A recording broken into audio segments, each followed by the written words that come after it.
Hi guys, welcome back to another episode of ZULA Answers. I'm Brenda. And I'm Fauzi. And Fauzi is here with us today. No, you're not. Bolin is rather busy. So Fauzi is a guest co-host. Okay. Yeah, not a replacement. I'm just going to replace Bolin at this point again. Like forever? Yeah, forever. Okay. Bye, Bolin. Bye, Bolin. To all the university students watching this, I hope you are having a good new semester. Oh yes, I forgot that they started school. Today's topic is university woes. Ah. Did I pronounce that correctly? Yes, correct. Okay. That's why I'm here lah. I mean, Bolin didn't go to the university that we went to. Yeah, correct lah. Yeah, he didn't. Oh yeah, that's true. Why are you shocked? I thought you wanted to flame him because he never go to school or something. Never lah. Okay, but how was your uni life? Oh, it was very uneventful. Ah. Yeah, I'll Why? say there's some interesting stories. I must say I can't say them on camera. Oh? It was a rather exciting moment of my life. Okay. Well, I don't know this, so I'm a bit curious. Maybe I tell you after this. Okay, sure. Are you gonna ask me how my uni life was? No. But I still want to share. Okay, sure. Yeah. It was rather turbulent. I went to hall in year 1 and year 2. So during that period, I was just busy orientating myself, like making friends. I thought it was chasing boys. Partially true? That's So, confession number 1 is titled Struggling to Make New Friends. It's submitted by number 50605 50605. Wow. Suddenly got bingo or like Correct. 4D, 5D, Toto. I recently attended an orientation talk for module bidding and realized that almost everyone has someone that they know in their course. In fact, they're already in cliques of their own. I was from poly and many of my close friends went on to work rather than pursuing a uni degree, and hence, there isn't anyone I know who got into the same uni as me. As much as I hope to make new friends, it doesn't help that I've been weightlifted. I don't know why every time you are with me, you cannot read me. Okay guys, you all need to know, right, that Fauzi stresses me out so much because his English damn good. At this point, why are you explaining yourself? Just continue, they will cut that out. No, they are not going to cut it out. They are going to know how much fear you have instilled in me. As much as I hope to make new friends, it doesn't help that I've been waitlisted for the faculty orientation camp. Considering that when school starts, I will be having lessons with different people for different modules, how do people form real friendships in their uni life? Oh, it's a very good question. One of the main things that I got from this confession is that this is probably the first time that people can have an orientation camp after COVID. That's why he or she has been waitlisted. I think a lot of people are very into this orientation camp. But did you go for orientation camp? I went for hall camps. Okay, that's fine. And then I also went for, I went for the arts camp lah. I have to admit when I went in, right, hall was my world. So after having orientation in hall, I felt that I had enough friends. You know that feeling? I like the feeling of familiarity. Okay. So after that, when I moved on to faculty camp, like FASS camp, I didn't feel the need to make friends. Which is a very unhealthy thought. So when I left hall after year 2, I struggled a bit. Because I realized out of hall, I don't have many friends. Oh dear. Yeah. I have many thoughts about this. Okay. Coming from a person who didn't go for any orientation camp, right? And I have a very specific reason why. I don't like forced social interactions. And I do feel like situations like camps, right, they really force you to interact with people. And I've heard many like horror stories of like, for example, past the camp, right, they will judge you if you don't hang out with the people you really? went to camp with. Yes! Okay, maybe I pose a question to you. Do you think it's important to have friends in uni? Good question. I'll say yes and no. Yes, in the sense, I think in the first part of my first part of my university years, right, I had one very good friend who actually I didn't know her from school or anything. I actually met her at work. It's just nice that we work part-time together and then we were going to the same school, same faculty. So lucky. That one friend. Yeah. We're very close in the first part of our university years. We try to bid for the same modules and stuff. But that didn't mean that we always go for the same classes. Still see each other in classes once in a while. We'll still eat lunch together. But for the most part, I had to be fairly independent. I didn't want to rely on any other person to live through my university life. He's the kind who can live through his uni life alone. I cannot. Okay. I thrive in groups. I absorb energy from the people around me. Okay, that's and fair. I really like familiarity Yep. and comfort. I feel like I didn't give myself the space to find myself individually. Okay. Until the end, like during year 4, the only module, right, I took alone was Thai. Because I realized how much I liked it. And I realized like how much fun I had alone actually. And That's making new friends cool. in class. I love that. Right. Let's talk about this question Yeah. here. How do I form real friendships in uni life? It is not easy lah, because there are literally so many different majors and different pathways that it's very hard to like find a friend that you will like go through the entire 3 to 4 years together with them, you know. First year is very exploratory, you try to do many different things. Once you kind of find your major, it's much easier to find someone that you know you vibe with or not. The other option is of course to go and join a CCA. Yeah, correct. I wanted to mention join a Yeah. CCA or a club. I think that will help. Another thing to note is maybe be more open to making new friends, because there are more like-minded people than you think, and you might find people who are similar to you in class. I think when you're talking to people, maybe make the effort to have a genuine conversation, because I think nowadays our lives are so fast-paced, right? It's so easy to have fleeting conversations that don't mean anything. If you are willing to sit down and then you meet someone you vibe with, and then you're engaged in a real HTHT, maybe that will help you to make at least one solid friendship, because when it comes to friendships, quality over quantity anytime. Ooh, yes. Yeah. Well, actually, I really want to say one more thing. Okay. One of the things that I took out from my time in university is I made friends with a lot of exchange students. Oh! One of my friends who I met in university is now an OnlyFans creator. Oi! Yeah, in the US. So Thriving? Yeah. I don't know lah. I've seen some of his things lah. Yeah. Nice. Not bad lah.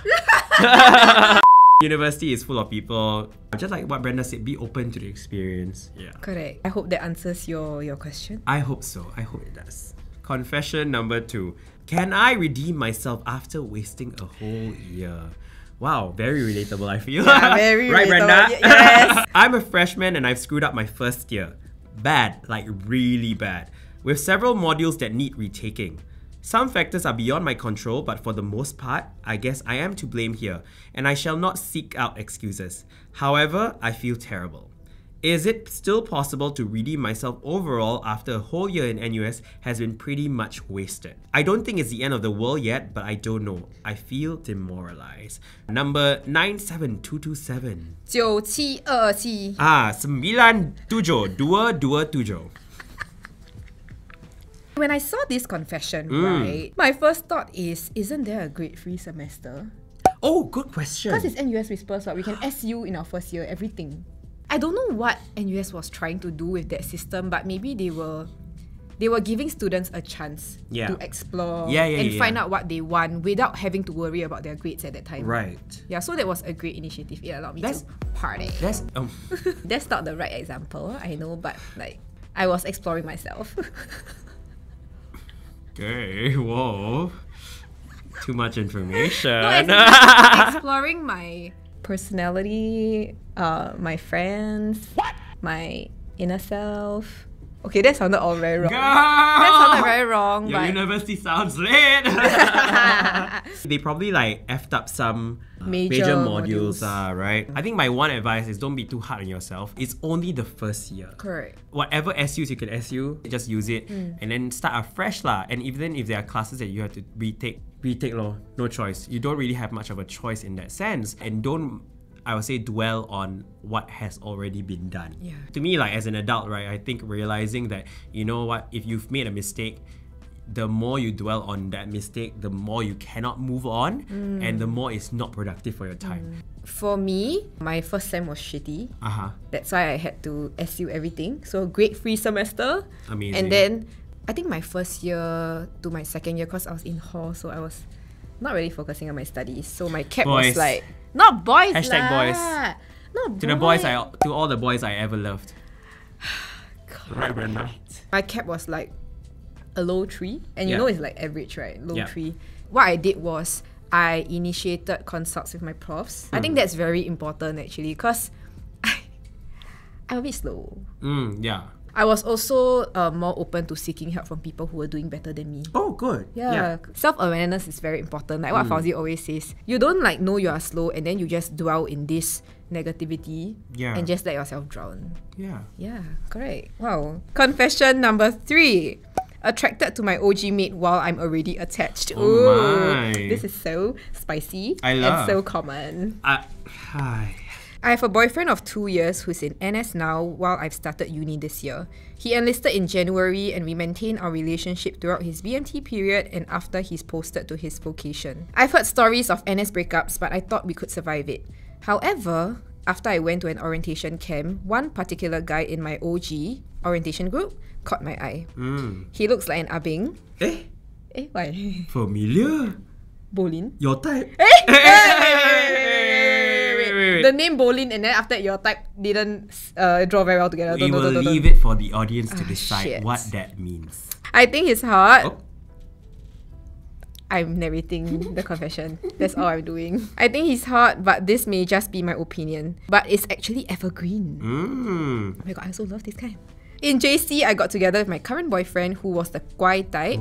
Focus on studies, no clubbing, drinking, gambling, whatever. I'm instantly attracted to his appearance and vibe, but pushed those thoughts to the back of my mind since I was attached. We talked during the camp but didn't contact each other privately after camp. I can't stop thinking about him. When uni started, I hoped I could bump into him on campus and we did, but we only exchanged greetings. We went our separate ways afterwards as we were in different courses in the same faculty. I don't think I'll call off my relationship as I love my boyfriend a lot, but I'm not too sure what to do with the obsession of my OG mate. Honestly, I don't even think this is a relationship problem. It's more of like a self-discipline issue. Oh, interesting. Hypothetically speaking, right? If we were in a relationship, is it wrong to feel attracted to someone else? That's a very good question. Because I want to know this. 3, 2, 1. Yes. Okay, yes. We're on the same page. Yeah, I think it's okay. Because you cannot control sometimes, you know? Sometimes you find someone attractive.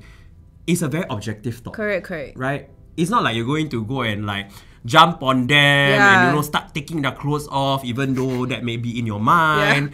So it's okay to feel attracted, but it's not okay to act on it when you're attached. Correct. And I completely agree with you on that. I don't really have an impression that this person is acting on it. Yeah, I don't have. Right? Yeah. The impression is that this person is obviously attracted to someone who, you know, maybe features an alternative type to the current boyfriend. Yeah, it's like a type that she hasn't experienced before. If anything happens, you ever decide to act on it, please break up with your boyfriend first. Correct. Please be fair to your boyfriend because brother is innocent. He's like down there saving the country and then you are out here acting on the man in uni. That's not right. But I would like to say that be honest with your feelings. Proximity-wise, this person is, you know, fulfilling a little bit more my needs in a relationship. I know I'm interested in pursuing that. Yes, and like what Brenda said, if that does occur, be honest to your current boyfriend. Don't like cheat. I just think that in this world, a lot more people can be happy in this world if we are honest. And we don't conceal things. Yeah. Alright. Oh my god, the next confession. Love this. Help me, is you I love that I get to read this. Yeah. Confession number 4. Is this considered as sexual harassment? This happened during my orientation a few years ago. During one of the water games at the swimming pool, an OGL came to brief a few of us girls. We were brief, You'll get why I'm laughing at that later on. We were in the water while he was at the pool edge and squatted down to speak to us. After a while, one of my friends did an excited squeal. Give an example of an excited squeal. Okay, good, very good. And tugged at me under the water. She whispered to me that she could see the OGL's dick. And sure enough, it seemed like the OGL was going commando under his FPT shorts. So you can say he wasn't wearing any briefs. Since it was a small group, I told the OGL that we could see his privates. But surprisingly, he pulled the bottom of his shorts a little to show more and asked if we liked it. The 3 of us giggled. And we were actually quite excited as he was such a hot OGL. And we were frankly talking about him being so hot during the entire camp. This sounds like some sort of BL drama kind of thing. But now, with all the recent events about NUS sexual harassments and peeping Toms, I wonder if what he did was sexual harassment and if we should have reported him. And this is from number 71159. How am I going to translate to Malay? You translate to Chinese, okay, right? Qi yao yao wu. Wu? Oh my god, I fail. Liao qiu ling ling yao yao pa pa pa pa. That's a call number for charity. How sexual harassment works is that, did it make you uncomfortable? Yeah, y'all were excited. Yeah, I mean... That's my question here, no? Because you guys were all evidently very excited, but then suddenly you want to call him out for sexual harassment. That's my issue, because they didn't state that they felt uncomfortable. But why he go in?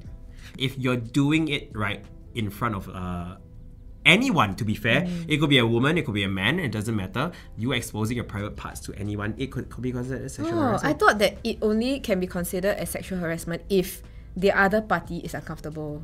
No. The action of itself, right, there's no consent here, why? Yeah. For these girls, I think they need to like touch their heart and ask themselves like, do you actually secretly want it?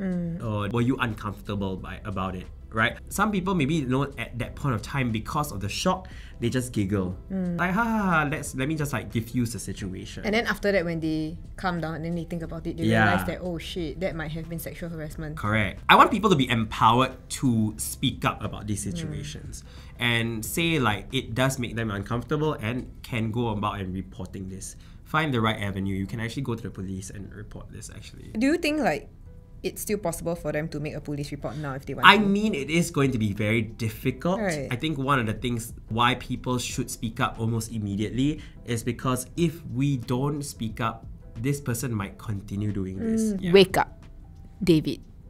Oh, why you call him David? I don't know, just like... He just feels like David to you. This idiot. Stop it! We just call him FBT. Wei Jie. Oh no, Wei Jie is our HR. Oh my god, sorry. You know his what? What? Junjie, yes! She's fucking Junjie! I learned a lot. Yeah, thanks for unpacking this. Yeah. At the start, when I looked at this confession, right, I looked at it at a very surface level. Right. And I didn't go and analyze everything from the guy's point of view to the girl's point of view. So, yeah, you came in and like helped me to clean up my thought process. We have reacted to all the confessions for today.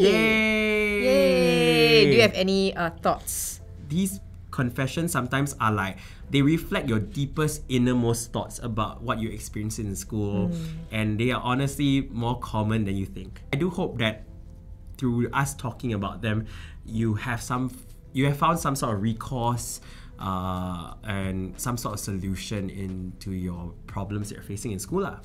To all the uni freshies right now, I think my piece of advice would be to have fun. Don't forget to have fun while you are studying, because grades are not the most important thing in life. And uni is literally the last phase of life before you freaking adult.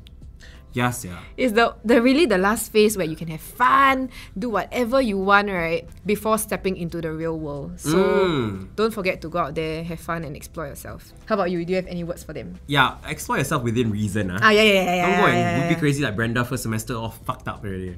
Party. I 100% think university can be very tough, but I think adulting is even worse. I mean, I'm 8 years into adulting and do I have my life sorted out? No. So that's all for today's episode. If you have any topics you would like us to react to, you can leave them in the comments below. And if you have any confessions that you want to submit, right, we have a Google Forms that will be linked in the description box below. Don't forget to like, share and subscribe, and we will see you in the next one. Bye!